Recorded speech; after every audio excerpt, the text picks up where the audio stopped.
英語聞き流し10分間、名作リスニング、英語テキストと MP3 ダウンロード、その他の物語は、ホームページよりご利用いただけます。88thpp.com 88thpp.com 2. The Red-Headed League. I had called upon my friend, Mr. Sherlock Holmes, one day in the autumn of last year and found him in deep conversation with a very stout, florid-faced, elderly gentleman with fiery red hair. With an apology for my intrusion, I was about to withdraw when Holmes pulled me abruptly into the room and closed the door behind me. "You could not possibly have come at a better time, my dear Watson," he said cordially. "I was afraid that you were engaged." "So I am. Very much so." "Then I can wait in the next room." "Not at all. This gentleman, Mr. Wilson, has been my partner and helper in many of my most successful cases, and I have no doubt that he will be of the utmost use to me in yours also." The stout gentleman half rose from his chair and gave a bob of greeting, with a quick little questioning glance from his small fat encircled eyes. "Try the settee," said Holmes, relapsing into his armchair and putting his fingertips together, as was his custom when in judicial moods. "I know, my dear Watson, that you share my love of all that is bizarre and outside the conventions and humdrum routine of everyday life. You have shown your relish for it by the enthusiasm which has prompted you to chronicle, and, if you will excuse my saying so, somewhat to embellish so many of my own little adventures. Your cases have indeed been of the greatest interest to me," I observed. "You will remember that I remarked the other day, just before we went into the very simple problem presented by Miss Mary Sutherland, that for strange effects and extraordinary combinations we must go to life itself, which is always far more daring than any effort of the imagination. A proposition which I took the liberty of doubting. You did, Doctor, but none the less you must come round to my view, for otherwise I shall keep on piling fact upon fact on you until your reason breaks down under them and acknowledges me to be right. Now, Mr. Jabez Wilson here has been good enough to call upon me this morning, and to begin a narrative which promises to be one of the most singular which I have listened to for some time. You have heard me remark that the strangest and most unique things are very often connected not with the larger but with the smaller crimes, and occasionally, indeed, where there is room for doubt whether any positive crime has been committed. As far as I have heard, it is impossible for me to say whether the present case is an instance of crime or not, but the course of events is certainly among the most singular that I have ever listened to. Perhaps, Mr. Wilson, you would have the great kindness to recommence your narrative. I ask you not merely because my friend Dr. Watson has not heard the opening part but also because the peculiar nature of the story makes me anxious to have every possible detail from your lips. As a rule, when I have heard some slight indication of the course of events, I am able to guide myself by the thousands of other similar cases which occur to my memory. In the present instance I am forced to admit that the facts are, to the best of my belief, unique." The portly client puffed out his chest with an appearance of some little pride and pulled a dirty and wrinkled newspaper from the inside pocket of his greatcoat. As he glanced down the advertisement column, with his head thrust forward and the paper flattened out upon his knee, I took a good look at the man and endeavored, after the fashion of my companion, to read the indications which might be presented by his dress or appearance. I did not gain very much, however, by my inspection. Our visitor bore every mark of being an average commonplace British tradesman, obese, pompous, and slow. He wore rather baggy grey shepherd's check trousers, a not over-clean black frock coat, unbuttoned in the front, and a drab waistcoat with a heavy brassy Albert chain, and a square pierced bit of metal dangling down as an ornament. A frayed top hat and a faded brown overcoat with a wrinkled velvet collar lay upon a chair beside him. Altogether, look as I would, there was nothing remarkable about the man save his blazing red head, and the expression of extreme chagrin and discontent upon his features. Sherlock Holmes' quick eye took in my occupation, and he shook his head with a smile as he noticed my questioning glances. Beyond the obvious facts that he has at some time done manual labor, that he takes snuff, that he is a Freemason, that he has been in China, and that he has done a considerable amount of writing lately, I can deduce nothing else. Mr. Jabez Wilson started up in his chair, with his forefinger upon the paper, but his eyes upon my companion. "How, in the name of good fortune, did you know all that, Mr. Holmes?" he asked. "How did you know, for example, that I did manual labor?" "It's as true as gospel, for I began as a ship's carpenter." "Your hands, my dear sir. Your right hand is quite a size larger than your left. You have worked with it, and the muscles are more developed." "Well, the snuff, then, and the Freemasonry?" "I won't insult your intelligence by telling you how I read that, especially as, rather against the strict rules of your order, you use an arc and compass breast pin.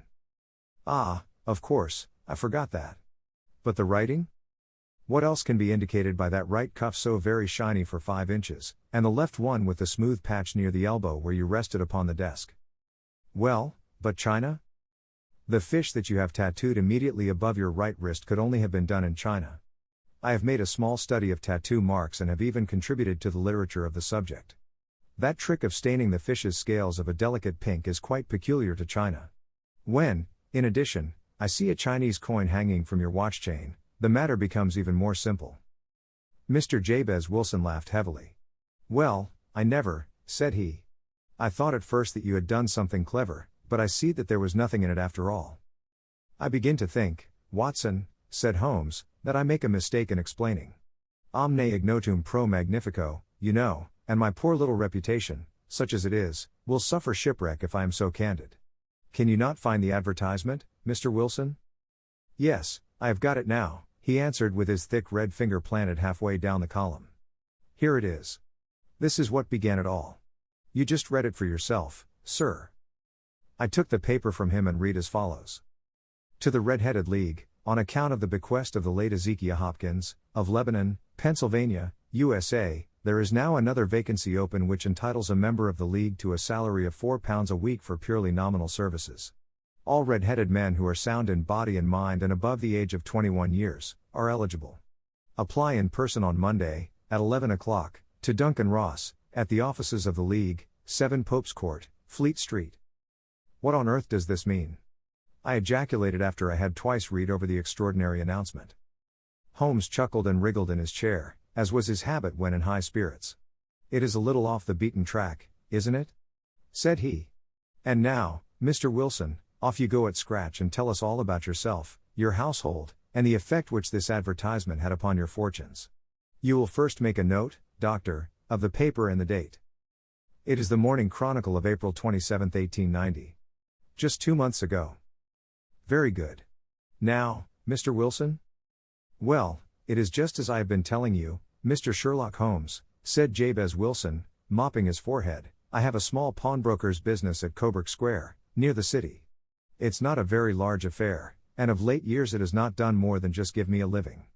I used to be able to keep 2 assistants, but now I only keep 1, and I would have a job to pay him but that he is willing to come for half wages so as to learn the business. What is the name of this obliging youth? Asked Sherlock Holmes. His name is Vincent Spaulding, and he's not such a youth, either. It's hard to say his age. I should not wish a smarter assistant, Mr. Holmes, and I know very well that he could better himself and earn twice what I am able to give him. But, after all, if he is satisfied, why should I put ideas in his head? Why, indeed? You seem most fortunate in having an employé who comes under the full market price.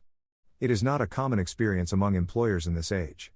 I don't know that your assistant is not as remarkable as your advertisement. Oh, he has his faults, too, said Mr. Wilson. Never was such a fellow for photography. Snapping away with the camera when he ought to be improving his mind, and then diving down into the cellar like a rabbit into its hole to develop his pictures. That is his main fault, but on the whole he's a good worker. There's no vice in him. He is still with you, I presume? Yes, sir. He and a girl of 14, who does a bit of simple cooking and keeps the place clean. That's all I have in the house, for I am a widower and never had any family. We live very quietly, sir, the 3 of us, and we keep a roof over our heads and pay our debts, if we do nothing more. The first thing that put us out was that advertisement. Spaulding, he came down into the office just this day 8 weeks, with this very paper in his hand, and he says, I wish to the Lord, Mr. Wilson, that I was a red-headed man. Why that? I asks. Why, says he, here's another vacancy on the League of the Red-Headed Men. It's worth quite a little fortune to any man who gets it, and I understand that there are more vacancies than there are men, so that the trustees are at their wits' end what to do with the money. If my hair would only change color, here's a nice little crib all ready for me to step into. Why, what is it, then? I asked. You see, Mr. Holmes, I am a very stay-at-home man, and as my business came to me instead of my having to go to it, I was often weeks on end without putting my foot over the doormat. In that way I didn't know much of what was going on outside, and I was always glad of a bit of news. Have you never heard of the League of the Red-Headed Men? he asked with his eyes open. Never. Why, I wonder at that, for you are eligible yourself for one of the vacancies. And what are they worth? I asked. Oh, merely a couple of hundred a year, but the work is slight, and it need not interfere very much with one's other occupations. Well, you can easily think that made me prick up my ears, for the business has not been over good for some years, and an extra couple of hundred would have been very handy. Tell me all about it, said I. Well, said he, showing me the advertisement, you can see for yourself that the League has a vacancy, and there is the address where you should apply for particulars. As far as I can make out, the League was founded by an American millionaire, Ezekiel Hopkins, who was very peculiar in his ways. He was himself red-headed, and he had a great sympathy for all red-headed men. So, when he died, it was found that he had left his enormous fortune in the hands of trustees, with instructions to apply the interest to the providing of easy berths to men whose hair is of that color. From all I hear, it is splendid pay and very little to do. But, said I, there would be millions of red-headed men who would apply. Not so many as you might think, he answered. You see, it is really confined to Londoners, and to grown men. This American had started from London when he was young, and he wanted to do the old town a good turn. Then, again, I have heard it is no use your applying if your hair is light red, or dark red, or anything but real bright, blazing, fiery red. Now, if you cared to apply, Mr. Wilson, you would just walk in, but perhaps it would hardly be worth your while to put yourself out of the way for the sake of a few £100. Now, it is a fact, gentlemen, as you may see for yourselves, that my hair is of a very full and rich tint, so that it seemed to me that if there was to be any competition in the matter, I stood as good a chance as any man that I had ever met. Vincent Spaulding seemed to know so much about it that I thought he might prove useful, so I just ordered him to put up the shutters for the day and to come right away with me. He was very willing to have a holiday, so we shut the business up and started off for the address that was given us in the advertisement. Audiobook. Living in Kyoto by Hidemi Woods. Now on sale in online stores. 44 available distributors. Apple, Google Play, Amazon Audible, or else.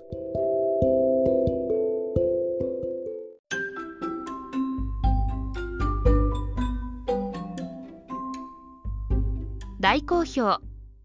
ヒデミウッズがデザインしたとってもかわいいオリジナルグッズが手に入る。トートバッグ、缶バッジ、ステッカー、T シャツ、トレーナー、パーカー、文具、その他いろいろ、エリゼン .com で見てみてね。erizen.com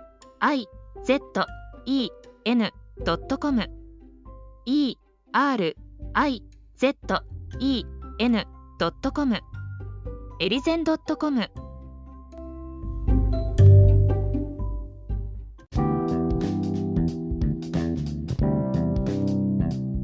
英語聞き流し10分間名作リスニング。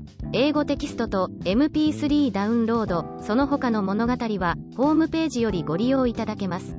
88thpp.com 88thpp.com